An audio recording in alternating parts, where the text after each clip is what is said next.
మిత్రులందరికీ నమస్కారం. ఆధునిక వచన కవిత నిర్మాణ కళ ఈ పరంపరలో మనం ఇవాళ 6వ సంచికలోకి వచ్చాము. అయితే ఈ పరంపరకు భిన్నంగా నేను గేయ కవిత్వం మీద, ప్రాచీన కవిత్వం మీద వేరువేరు కవితా విషయాలపైన మాట్లాడుతున్నాను. వాటికి నేను సిరీస్ నెంబర్లు ఇవ్వడం లేదు, దీనికి మాత్రమే ఇస్తున్నాను. ఇది 6వ సంచికలోకి వచ్చాము. ఈ రోజున స్త్రీవాద కవిత్వంలో ఒక భిన్నమైన స్వరం గురించి, ఒక భిన్నమైన ధోరణి గురించి మాట్లాడుకుందాం. దీనికంటే ముందు ఒక విషయం నా మిత్రులందరికీ నేను పంచుకోవాలనుకుంటున్నాను. అదేంటంటే, ఇప్పటికి దాదాపు ఇంకా ఒక 5గురు కవుల మీద విషయం సేకరించి దగ్గర పెట్టుకున్నాను. అంతేకాకుండా ఈ ఒక సంచిక చేయాలంటే దానికి చాలా సమయం వెచ్చించవలసి వస్తుంటుంది. ఆ కవిని గురించి కానీ, కవయిత్రిని గురించి కానీ చదవడం, నోట్స్ రాసుకోవడం, దాని తర్వాత రికార్డ్ చేసుకోవడం, రికార్డ్ చేసిన దాన్ని ఎడిట్ చేయడానికి చాలా సమయం పడుతుంది. ఎడిట్ చేయడానికి ఒక సాఫ్ట్వేర్లో పెట్టి దాన్ని ఎడిట్ చేసి అప్లోడ్ చేయడానికి దీనికి ఇంటర్నెట్ స్పీడ్ని బట్టి చాలా సమయం పడుతుంది. ఈ కారణంగా ఒక సంచికి మధ్యలో కొంత వ్యవధానం వస్తూ ఉన్నది. అయితే నాకు నచ్చిన కవులను గురించి వరుసలో చేసుకుంటూ వస్తున్నాను. చాలామంది కవులు అయ్యో నా కవిత్వం మీద చేయమని ఎవరు అడగల నన్ను. ఒకరిద్దరు కవితా సంకలనాలు నాకు పంపినా కానీ వారు ఇది చేయి అది చేయమని చెప్పి వాళ్ళు నన్ను ఎప్పుడు అడగలేదు. నాకున్న అభిరుచి మేరకు విషయాల పరంగా ఒక క్రమంలో చేసుకుంటూ వస్తున్నాను. ఎవరిది ముందు వస్తుంది, ఎవరిది వెనక వస్తుంది అని కానీ, లేదా ఫలానా వారిది ముందు పెట్టాలి, ఫలానా వారిది వెనక పెట్టాలనే ఉద్దేశం నాకు లేదు. నా మిత్రులు ఈ విషయాన్ని గమనించగలని చెప్పి నా మనవి.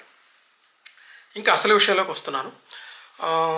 నేను 2015లోనో 16లోనో, దాదాపు 2015 అనుకుంటాను, మార్చి నెలలో ఆంధ్రభూమిలో ఒక కవిత చదివాను. అప్పుడు సాహిత్యానికి ఒక ప్రత్యేకమైన పేజీ వేస్తూ వచ్చింది. శనివారం నాడు భాష కోసం ఒక ప్రత్యేకమైన పేజీ ఆంధ్రభూమి వేసేది. అప్పటికి ప్రత్యేకంగా భాష కోసం, తెలుగు భాష ఉద్యమం కోసం ఒక ప్రత్యేకంగా పేజీ పెట్టడం అన్నది వేరే పత్రిక చేయలే. సాహిత్యానికి ప్రతి సోమవారం నాడు ఒక పేజీ వచ్చేది. కానీ ఆంధ్రభూమి ఒక పేజీని శనివారం నాడు భాష కోసం ప్రత్యేకంగా పెట్టడం, మళ్ళీ సోమవారం నాడు సాహిత్యానికి ఒక పేజీ పెట్టడం చేస్తూ వచ్చింది. ఈ క్రమంలో నేను సాహిత్యం పేజీలన్నీ చదువుతూ ఉంటాను వరుసగా. అంటే సోమవారం వచ్చిందంటే ఏది వదలకుండా చదువుతూ వస్తూ ఉంటాను. అప్పుడు ఆంధ్రభూమిలో నాకు ఒక కవిత కనపడింది. నిర్మాణ ధోరణిలో కానీ, భావన శక్తిలో కానీ, భావాన్ని వ్యక్తీకరించడంలో కానీ చాలా కొత్తగా అనిపించింది. పేరు చూస్తే అన్వీక్ష అని ఉంది. అంటే స్త్రీ గొంతుకే అని నేను అనుకున్నాను. స్త్రీ అనే దృష్టితోటే పరిశీలించి, కవయిత్రి అనే దృష్టితోటే పరిశీలించి నాకు బాగా నచ్చిన కారణంగా ఆ ఒక్క కవిత మీదనే ఒక ప్రత్యేకమైన వ్యాసం రాసి మళ్ళీ ఆంధ్రభూమికే పంపించాను. అది ఆంధ్రభూమిలో వచ్చింది. చాలామంది చూశారు. అది దానికి వేరే పేరు పెట్టి అది వచ్చిన కవిత్వ నిర్మాణంలో ఒక కొత్త ధోరణి అని చెప్పి రాశాను. అప్పుడు చాలామందికి నచ్చింది, చాలామంది ఫోన్లు చేశారు. అయితే ఆ రచయిత్రి ఎవరో నాకు తెలియదు, అసలు వాళ్ళు ఎవరో కూడా నాకు తెలియదు. సంవత్సరం తర్వాత ఎక్కడో ఒక కవి సమ్మేళనంలో మేమందరం కలిసి మాట్లాడుకుంటుంటే ఒక మిత్రుడు పక్కకు వచ్చి, మీరు అన్వీక్ష అనే కవయిత్రి కవిత మీద మీరు వ్యాసం రాశారు కదా, అందుకు ఆమె ఏమని చెప్పి పరిచయం చేశాడు. ఆ అమ్మాయి ఎవరో అంటే మెర్సీ మార్గరెట్. మరి అట్లా ఎందుకు కలం పేరుతో రాసిందో, తర్వాత మెర్సీ మార్గరెట్ అనే పేరుతో రాసిందో నేను ఆ వివరాలన్నీ అడగటానికి నేను ఉత్సుకత చూపించలేదు. చాలా మంచిదమ్మా, చాలా బాగా రాస్తున్నారు అని చెప్పి అభినందించాను. అది జరిగి కూడా దాదాపు 2015లో ఆ కవిత అంటే 16లోనే ఏమో ఇది జరిగింది. ఇప్పటికంటే దాదాపు 8 సంవత్సరాలు. ఈ 8 సంవత్సరాల్లో కూడా ఆమె చాలా కవితలు రాశారు. నేను చూశాను, చదివాను. ఆ తర్వాత కేంద్ర సాహిత్య అకాడమీ వారి యువ పురస్కారం ఆమెకు లభించింది. అది కూడా విన్నాను, చూశాను. ఆ తర్వాత దాదాపు ఒక సంవత్సరం క్రితం అనుకుంటా ఆమె రాసిన ఒక కవిత చాలా పెద్ద చర్చలోకి వచ్చింది. ఆ చర్చలో నేను పాల్గొనలేదు. దానికి వేరే కారణం ఉంది. అంటే ఒక కామెంట్ ఏదో చేశాను కానీ వివరంగా చర్చలో పాల్గొనలేదు. దీని గురించి చివరిలో మాట్లాడతాను. ఆ తర్వాత ఇటీవల ఆమెకి తెలుగు యూనివర్సిటీ వాళ్ళ ప్రతిభా పురస్కారం ఇచ్చారు. ఆమె కవితా సంకలనం కాలం వాలుతున్న వైపు. ఇది కవిత ఇటీవల వచ్చినటువంటి కవితా సంకలనం. ఈ మాత్రం నాకు ఆమెతోటి ఉన్నటువంటి పరిచయం, అప్పుడప్పుడు కలుస్తూ ఉంటారు. కానీ వ్యక్తిగతంగా నాకు అంత ఎక్కువ కాలపు పరిచయం లేదు ఈమెతోటి. అంటే ఇప్పుడు జరిగిన దాన్ని బట్టే అంతవరకు నా మేరకు నా పరిచయం ఆమెతోటి. అయితే నిన్న మొన్న ఒక 3-4 రోజుల క్రితం ఆమె ఒక కవితని ఫేస్బుక్లో పబ్లిష్ చేశారు. ఫేస్బుక్లో పబ్లిష్ చేశారు అంటే దాని అర్థం అది అంతకుముందు పత్రికలో వస్తే నేను చూసి ఉండేవాడిని, బహుశా రాలేదని అనుకుంటున్నాను. ఎందుకంటే ఒకసారి సోషల్ మీడియాలో వచ్చినటువంటి కవిత్వాన్ని ఆ తర్వాత పత్రికలు వేసుకో. ఎందుకంటే కవి సంగమంలో వచ్చిందంటే దాదాపు ఒక 5-6 వేల మంది చూసేటటువంటి అవకాశం ఉంటుంది.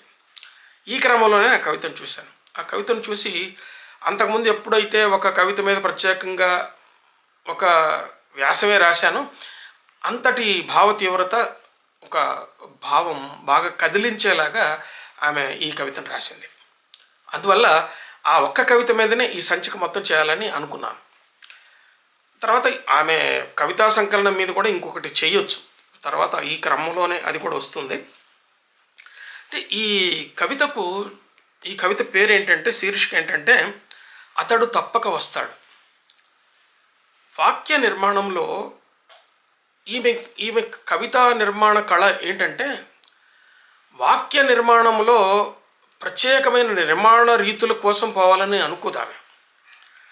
అట్లాగే భాషలో ప్రత్యేకమైన పదజాలం గురించి కానీ ఒక దీని గురించి కానీ ఆలోచించదు. ఆమె భావనాశక్తి ఎలా ఉంటుందంటే, ఆ వ్యక్తీకరణ ఎలా ఉంటుందంటే ఈ వాక్యాన్ని ఇలా ఊహించవచ్చా, అంటే ఈ భావాన్ని ఇలా కూడా ఆలోచించవచ్చా అని చెప్పి మనం ఆశ్చర్యపోయేలాగా ఉంటుంది. అంటే ఇలాంటి ఎక్స్ప్రెషన్స్ మనము ఇంకొక కవిలో ఇంతకుముందు చూచి ఉండం. సరిగ్గా ఏ కవి ప్రతిభ అయినా కానీ ఇక్కడే ఉంటుంది. అంటే ఒక కవితలో చాలా విధాలైనటువంటి, చాలామంది కవులలో చాలా విధాలైన ఎక్స్ప్రెషన్స్ వస్తూ ఉంటాయి. ఒక కవి తాను చెప్పినటువంటి వ్యక్తీకరణలే చాలాసార్లు చెప్తాడు.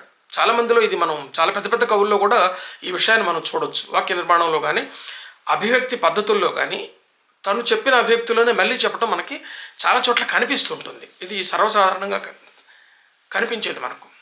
అట్లాగే కొన్ని అలంకారాలు కానీ కొన్ని ఒక సిమిలి చెప్పినా కానీ, ఒక మెటఫర్ చెప్పినా కానీ, ఆ మెటఫర్ కానీ సిమిలి కానీ కొత్త విషయాన్ని చెప్పొచ్చు.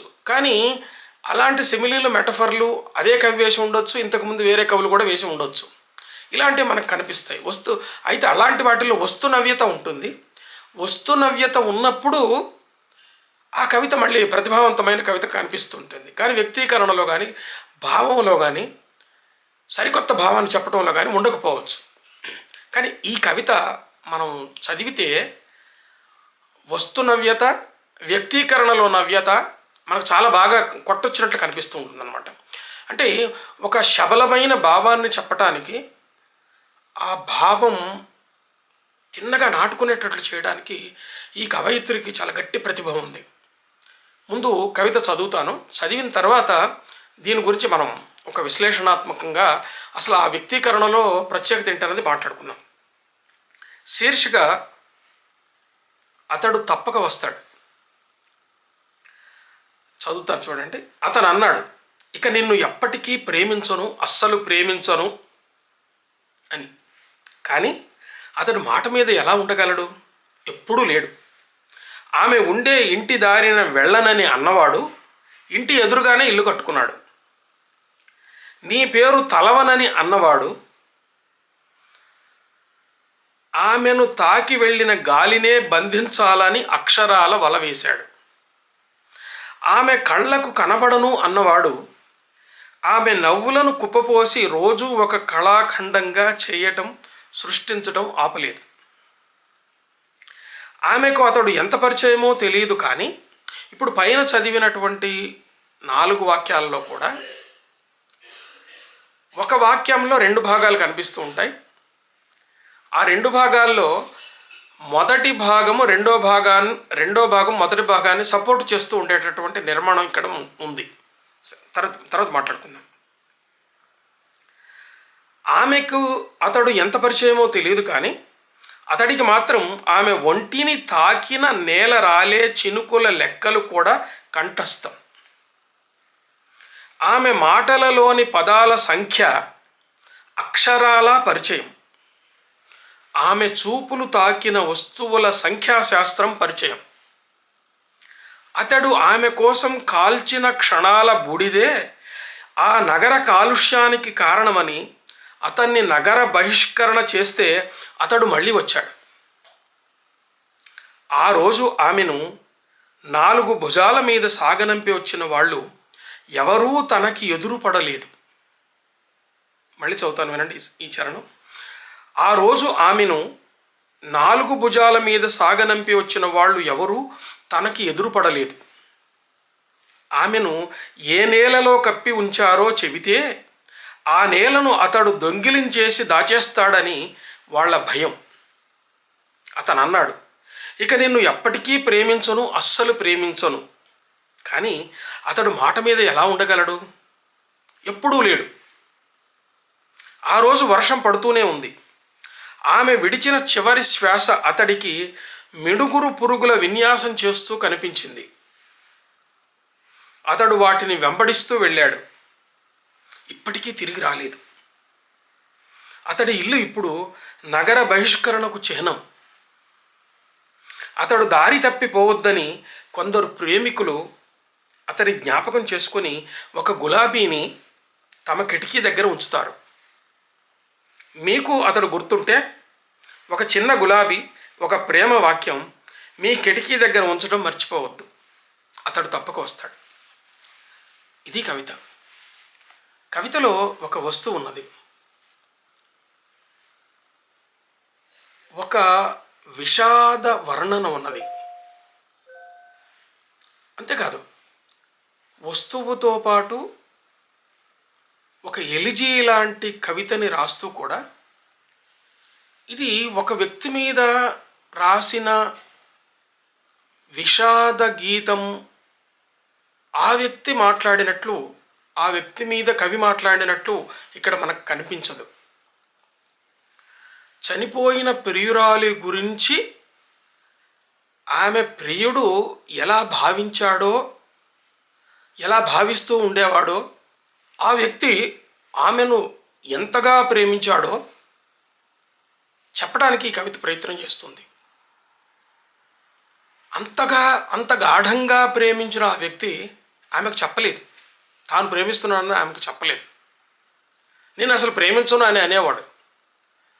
నిన్ను అసలు ప్రేమించను అని అనే ఆ మాట ఇది ఎట్లా ఉంటుందంటే, స్తుతి నింద అని ఒక ప్రాచీన కవిత్వ పద్ధతిలో నిన్ను ప్రేమించను అంటే చాలా ఎక్కువగా ప్రేమిస్తున్నానని చెప్పడం అన్నమాట. అదొక ధ్వనిపూర్వకంగా చెప్పడం. ఇలా చెప్పేటటువంటి వ్యక్తి మనసులోకి దూరి ఆ భావాలను చెప్పడానికి రకరకాల అభివ్యక్తులను ఆమె చెప్పింది. ఒక పరంపరను ఈ కవితలో ఆమె అభివ్యక్తుల పరంపర చెప్పింది. ఈ అభివ్యక్తులు ఏవి కూడా ఇంతకుముందు ఇలా ఎవరూ చెప్పి ఉండలేదు. నాకు తెలిసి నేను దాదాపు 50 ఏళ్ల నుంచి కవిత్వం చదువుకుంటూ వస్తున్నాను. వచన కవిత కూడా నేను విడవకుండా చదువుకుంటూ వస్తున్నాను. ఇది చాలా కొత్త పద్ధతిలో ఈ అభివ్యక్తులు మనకి కనిపిస్తాయి. దీంట్లో ఇందులో ఏ అలంకారం ఉందో మన ఇంగ్లీష్ సంప్రదాయం ప్రకారం కానీ, తెలుగు సంప్రదాయం ప్రకారం కానీ, మన కావ్యశాస్త్ర సంప్రదాయం ప్రకారం ఇది ఈ అలంకారం అని చెప్పడానికి సాధ్యం కాదు. కానీ అందులో అలంకారం దాగి ఉంటుంది, ఆ నిర్మాణ క్రమంలో దాగి ఉంటుంది. ఒక చోట అతిశయోక్తి అని బాగా కనిపిస్తూ ఉంటుంది, ఒక్కో చోట అతివేలమైన అతిశయోక్తిగా మనకు కనిపిస్తూ ఉంటుంది. ఈ అతివేలమైన అతిశయోక్తులు మనకు ప్రబంధ కావ్యత్వంలో కనిపిస్తాయి. ప్రబంధ సాహిత్యంలో అసలు హద్దులేని ఊహలు కనిపిస్తుంటాయి మనకి. అలాంటి హద్దులేని ఊహ కూడా, అంటే ఊహకి చర్మం అన్నది లేకుండా ఇంకా చాలా దూరం వెళ్ళిపోవటం అన్నమాట ఆ ఊహ. అది ఎలా ఉంటుందో ఒకసారి మళ్ళీ ఒక్కొక్క దాన్ని మనం చూసుకుంటూ వద్దాం.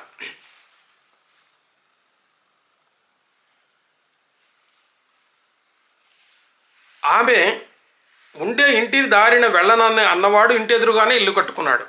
స్పష్టం. నీ పేరు తలవనని అన్నవాడు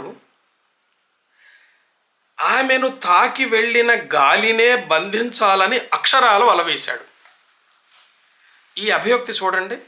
అక్షరాల వల అన్నది మామూలుగా మెటఫర్ కనిపిస్తుంటుంది. కానీ ఆ వాక్యం చెప్పటం అది ఊహ చూడ ఎలా ఉందో.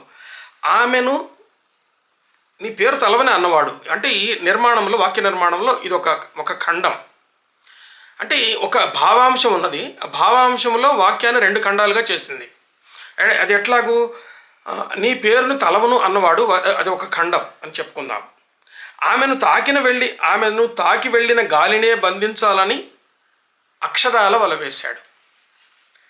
అంటే ఆమెను తాకి వెళ్ళిన గాలిని పట్టుకోవడం, ఆ గాలిని స్పృశించడం, దానికి అంత ఇంపార్టెన్స్ ఇవ్వటం గురించి చెప్పడానికి ఈ వాక్యాన్ని అలా నిర్మించింది రచయిత్రి. అక్షరాల వల ఇది మామూలు, కానీ చెప్పిన పద్ధతి ఎలా ఉంది చూద్దాం. అట్లాగే ఆమె కళ్ళకి కనబడను అన్నవాడు ఆమె నవ్వులను కుప్పబోసి రోజూ ఒక కళాఖండం చేయడం, సృష్టించడం ఆపలేదు.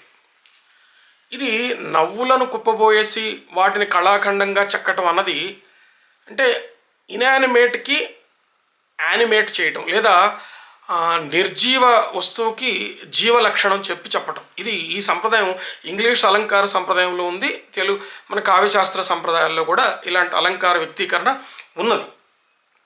అయితే ఇక్కడ అంటే ఊహలో అతివేలమైన ఊహ ఏంటంటే ఆమె నవ్వులను కుప్పపోసి రోజూ ఒక కళాఖండం చేయడం, సృష్టించడం ఆపలేదు. ఆ కళాఖండం బహుశా కవిత కావచ్చు. అది ఆమెకు అతడు ఎంత పరిచయమో తెలియదు, కానీ అతడికి మాత్రం ఆమె ఒంటిని తాకిన నేల రాలే చినుకుల లెక్కలు కూడా కంఠస్థం. ఇది కూడా పై వ్యక్తీకరణ లాంటిదే, కానీ కొంత భిన్నంగా ఉన్నది. ఆమె ఒంటిని తాకి కిందికి రాలిన చినుకుల లెక్కలు కూడా కంఠస్థం. అంటే ఈ సివియారిటీ, తర్వాత ఆ భావంలో గ్రావిటీ, ఇది మనకి ఇక్కడ ఇంకా బాగా కనిపిస్తూ ఉంటుందన్నమాట. దీని తర్వాత వచ్చే ఎక్స్ప్రెషన్ చూడండి. అతడు ఆమె కోసం కాల్చిన క్షణాలు, burning the mid night lamps అని మనం చెప్పుకుంటూ ఉంటాం.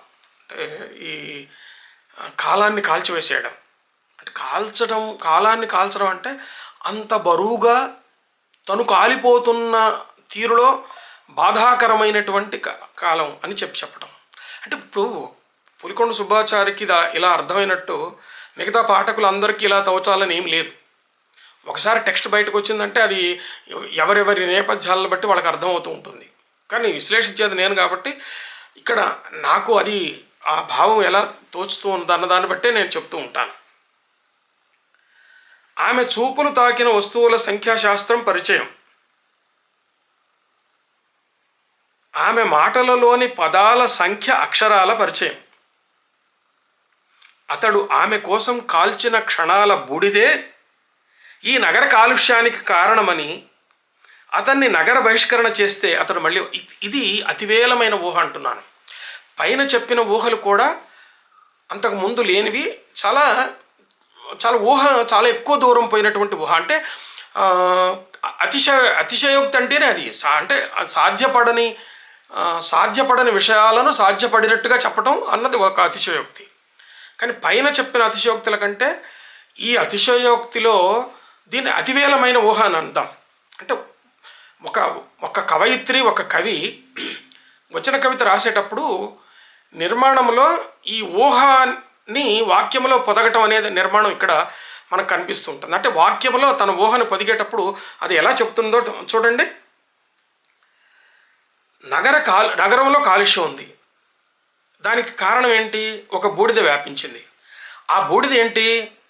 అతడు కాల్చిన క్షణాల నుంచి వచ్చిన బూడిద. కాబట్టి ఆ బూడిద వల్ల నగరంలో కాలుష్యం వచ్చింది. నగరంలో కాలుష్యం రావడానికి కారణము బూడిదైతే ఆ బూడిద సృష్టించడానికి కారణం ఈ వ్యక్తి కాబట్టి అతన్ని నగరాల నుంచి బహిష్కరించారు. ఇంత ఊహ చేయటం అన్నది వచన కవితలో ఇంత అతివేలమైన ఊహ మనకు కనిపించదు. ఊహలు చేస్తారు, ప్రతి కవి కూడా ఒక కొత్తగా చెప్పాలని కొత్త ఊహ చేస్తాడు. కానీ ఇలాంటి కొత్త ఊహ చాలా అరుదుగా కనిపించేటటువంటి విషయం అన్నమాట. ఆ తర్వాత కూడా ఇంకా ఇక్కడ ఒక తీవ్రమైన బాధ వ్యక్తం అవుతుంటుంది. చూడండి,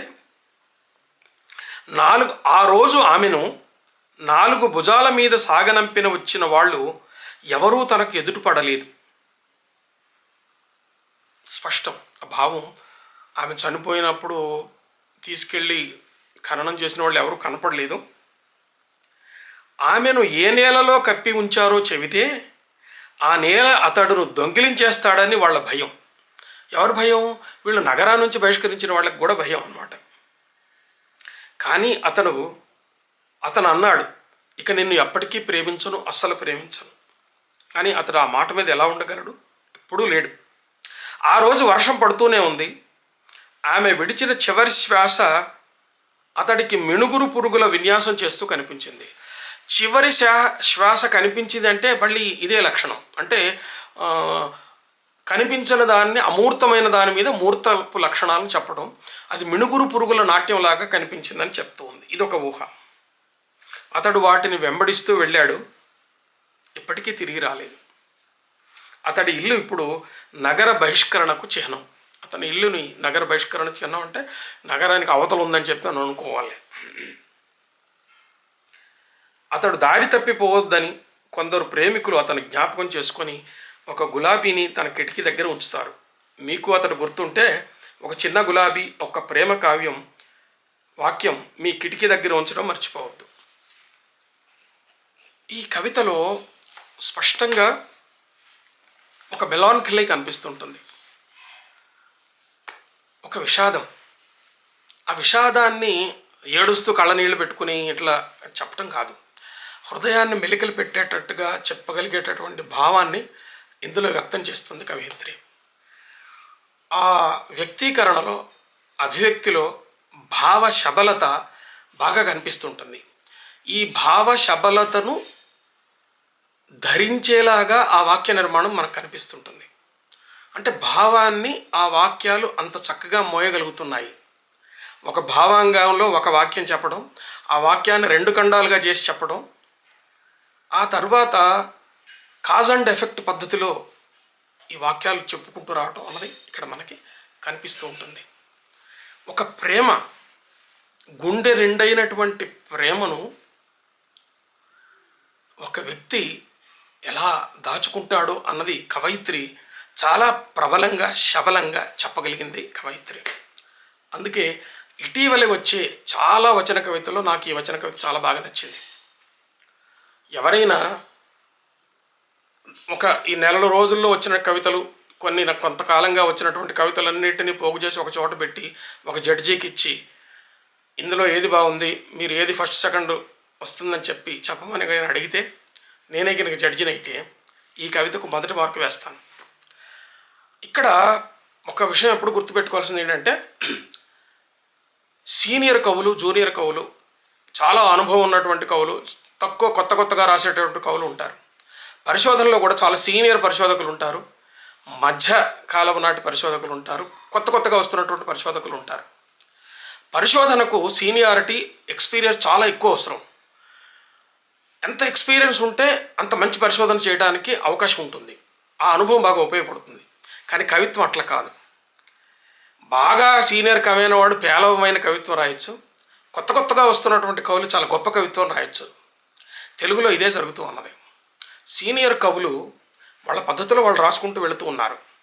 కానీ సరికొత్తగా వస్తున్నటువంటి యువతరం వచన కవిత్వ నిర్మాణ కళలో చాలా కొత్త పోకడలు చూపిస్తున్నారు, వ్యక్తీకరణలో చాలా కొత్త పోకడలు చూపిస్తున్నారు. ఇలాంటి యువత రంగంలో మెర్సీ మార్గరెట్ ఒక కొత్త తరంగం అని చెప్పాలి. అయితే నేను ఈ కవయిత్రికి కానీ, మిగతా ఈ బహుజనవాదంతో స్త్రీ అస్తిత్వవాదం కానీ, లేకపోతే దళిత అస్తిత్వవాదాల్లో కానీ, వివిధ సామాజిక అస్తిత్వవాద కవయిత్రులకు కానీ, కవులకు చిన్న సూచన చేయాలనుకుంటున్నాను. ఇదే మెర్సీ మార్గరెట్ కొంతకాలం క్రితం, దాదాపు 1 సంవత్సరం క్రితం, సీత రాముడు విషయం వచ్చేలాగా ఒక కవిత రాసింది. ఈ కవిత మీద పెద్ద గొడవ జరిగింది. అందులో కూడా ఒక మంచి ఊహలు రకరకాలు ఉన్నాయి. దాన్ని ప్యారడీ చేస్తూ, దాన్ని ఎక్కిరిస్తూ కూడా కొన్ని కవితలు వచ్చినాయి, కొంత ప్రతిభావంతమైనటువంటి కవితలు వచ్చినాయి. అది వేరే విషయం. ఇక్కడ విషయం ఏంటంటే, ఇంత ప్రతిభావంతురాలైనటువంటి ఈ కవయిత్రి సామాజిక సమస్యలు చిత్రిస్తూనే ఒక పురాణ పురుషుడు కానీ, లేకపోతే కొన్ని పురాణ పాత్రలను అధిక్షేపించడం, వైముఖ్యంతో వ్యాఖ్యానించడం, వైముఖ్యంతో కన్నా కూడా ఇంకొంత కించపరిచే పద్ధతిలో వ్యాఖ్యానించడం అన్నది మనకు కనిపిస్తూ ఉంటుంది. దీనివల్ల కవితా ప్రతిభకు కానీ లేకపోతే సామాజిక చింతనకు కానీ పెద్ద ఒరిగేది ఏమి ఉండదు. ఎందుకంటే మనకి పురాణ పాత్రల మీద కొంత వైముఖ్యం ఉండొచ్చు, లేకపోతే పురాణ పాత్రలు కొన్ని దుష్ట పాత్రలా కనిపించవచ్చు, లేదా అందరూ మెచ్చుకునేటటువంటి పాత్రలలో మనకు చీకటి కోణాలు కనిపించవచ్చు, అది వేరే విషయం.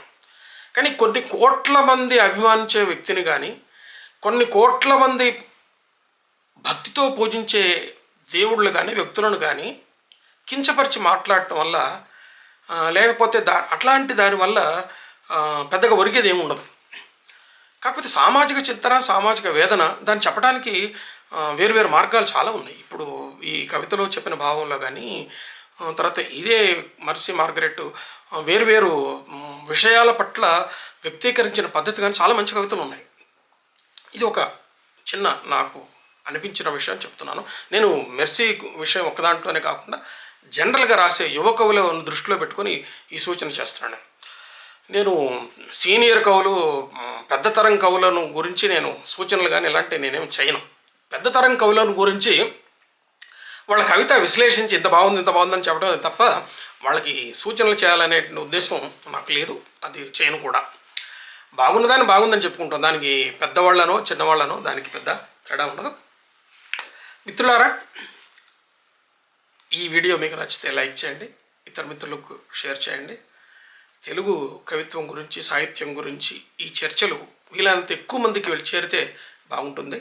అయితే నా ఛానల్ని 50-60 వేల మంది చూసిన ఎపిసోడ్లు కూడా ఉన్నాయి, కానీ చూసే వాళ్ళందరూ సబ్స్క్రైబ్ చేయట్లేదు. దయచేసి మీరు సబ్స్క్రైబ్ చేయండి, పక్కన ఉన్న బెల్ బటన్ నొక్కండి. దీనివల్ల ఎక్కువ మంది ఉచితంగా చూసేటువంటి అవకాశం ఉంటుంది.